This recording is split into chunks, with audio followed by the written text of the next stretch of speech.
Olá, olá!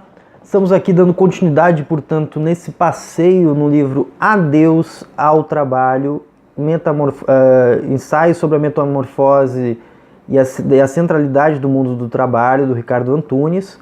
Essa é, portanto, o quarto capítulo, o último capítulo da primeira parte, intitulado Qual crise da sociedade do trabalho? É a pergunta, qual crise da sociedade do trabalho? E esse é o capítulo até agora mais teórico, onde ele pega alguns conceitos marxistas e desenvolve para responder essa pergunta, e a resposta dele é que a crise atual da sociedade do trabalho é uma crise do trabalho abstrato. Ele faz essa diferenciação entre trabalho abstrato e trabalho concreto, que são conceitos marxistas. O trabalho, Marx faz essa diferenciação, e no inglês ele utiliza palavras diferentes para expressar esses conceitos. O trabalho concreto ele vai chamar de work, e o trabalho abstrato ele vai chamar de labor.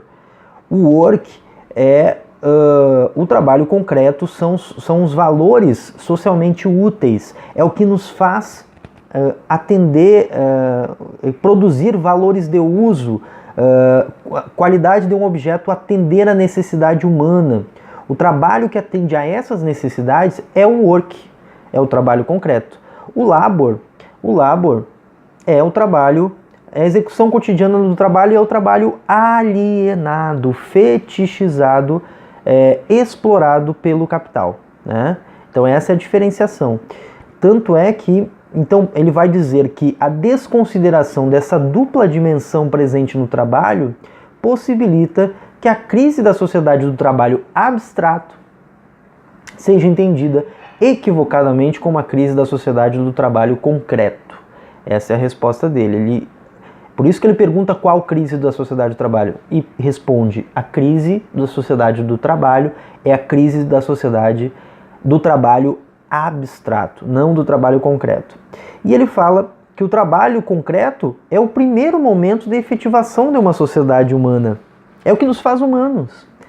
De uma sociedade omnilateral, condição sem a qual não se realiza da dimensão do gênero para si.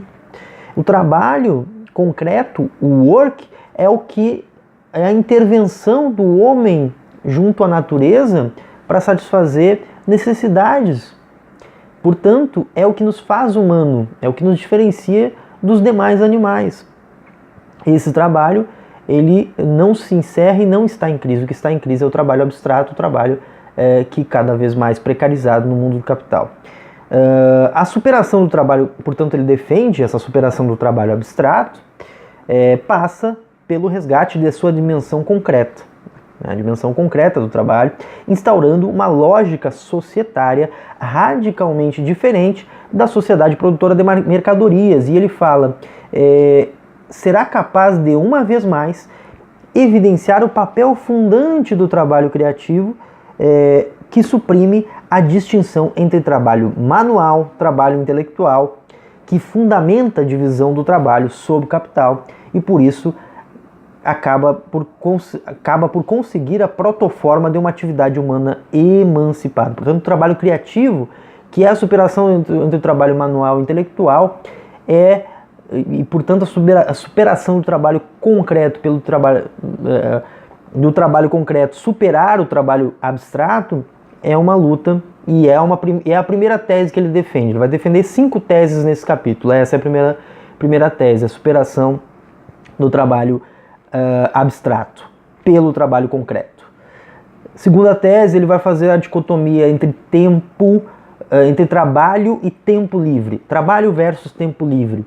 E ele vai dizer que quando a defesa da sociedade do mercado e do capital não é claramente explicitada através dessas formulações, resta essa proposição que é utópica, é romântica, do tempo livre no interior de uma sociedade fetichizada. Porque é isso, se você não assume o trabalho como uma categoria transformadora da sociedade, você só reconhece que existe o trabalho abstrato, que é o trabalho explorador e alienante. Portanto, você só acha que existe a luta por o tempo livre, né? Só existe realização do ser humano fora do trabalho. E ele defende que existe realização do ser humano, existe sentido do humano dentro do trabalho concreto, não um trabalho abstrato. Portanto, ele fala que é sem sentido, como se fosse possível vivenciar uma vida absolutamente sem sentido no trabalho, e cheia de sentido fora do trabalho. Como se só fora do trabalho eu poderia ter uma vida com sentido, o que não é verdade, né? E, portanto, ele tenta compatibilizar o trabalho aviltado com o tempo liberado. Portanto, ele faz essa dicotomia e ele defende que é preciso lutar por um trabalho concreto que encontre sentido, que o ser humano encontre sentido dentro desse trabalho. Terceira tese, portanto, ele fala do papel revolucionário da classe que vive do trabalho, do mundo do trabalho. O mundo do trabalho pode emancipar a humanidade através de revoltas e rebeliões, mesmo que heterogeneizado, complexificado e fragmentado. Aqui ele assume o seu lado, né? Ele ainda acha que a classe trabalhadora pode ser uma classe, o sujeito coletivo que, através de rebeliões e de lutas, possa transformar radicalmente a sociedade e emancipar a sociedade humana, né? Que é a categoria, que é o que Marx defendia. Ele mantém esse pressuposto. E ele fala, em síntese, a luta de classe vive do trabalho é central quando se trata de transformações que caminham em sentido contrário à lógica da acumulação do capital e do sistema produtor de mercadorias. Outras modalidades da luta social, como a ecológica, feminista, dos negros, homossexuais, dos jovens, são, como o mundo contemporâneo tem mostrado em abundância, de grande significado na busca de uma individualidade e de uma sociabilidade dotada de sentido.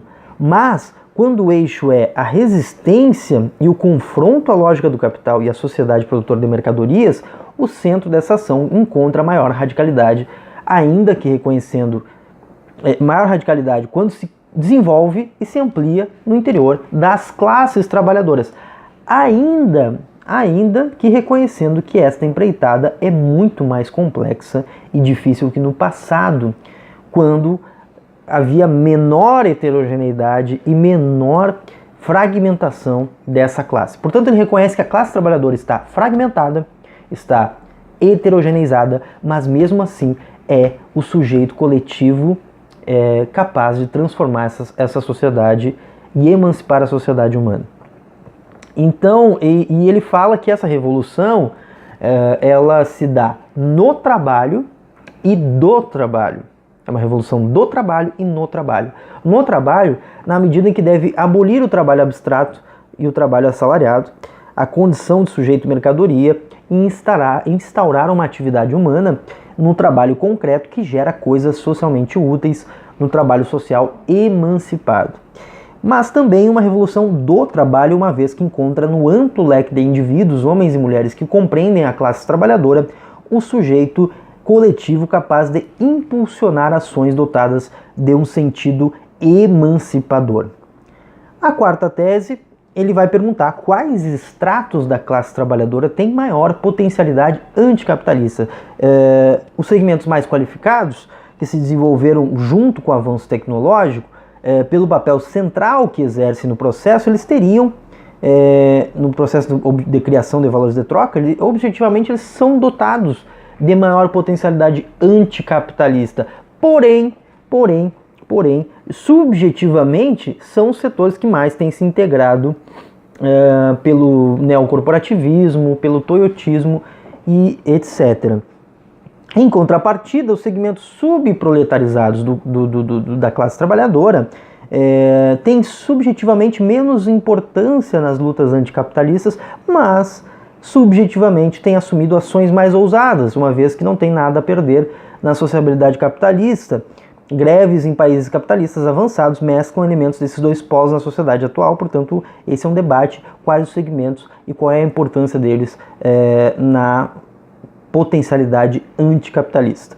Na quinta tese, e a última tese desse capítulo, ele fala pergunta qual a luta de classes contemporânea e fala que é possível reconhecer ainda a persistência de capital social total e a totalidade do trabalho. E ainda que esse antagonismo seja particularizado pelas especificidades ditadas por cada região do mundo, por cada país, por cada economia, sociedade, cultura, gênero. A questão do gênero é importante, a sua inserção na estrutura produtiva global, etc. Tudo isso interfere nessa luta de classes, mas ela existe. E qual é e dado o caráter mundializado e globalizado, como se dá essa luta de classes, apreendendo, tendo em vista as particularidades e singularidades existentes nos confrontos entre as classes sociais, nos países avançados e também nos países que não estão no centro do sistema, entre eles o Brasil. Portanto, ele vai dar continuidade nessa discussão nos próximos capítulos, onde ele vai abordar as lutas de classes no mundo, tá? No mundo do trabalho atual. Portanto, ele responde à pergunta do capítulo dizendo que a crise da sociedade do trabalho é a crise do trabalho abstrato, e ele defende um resgate, portanto, do trabalho concreto, que é o que nos faz seres humanos, segundo esse entendimento marxiano, ok? Até o próximo vídeo, onde continuamos essa jornada pelo livro Adeus ao Trabalho.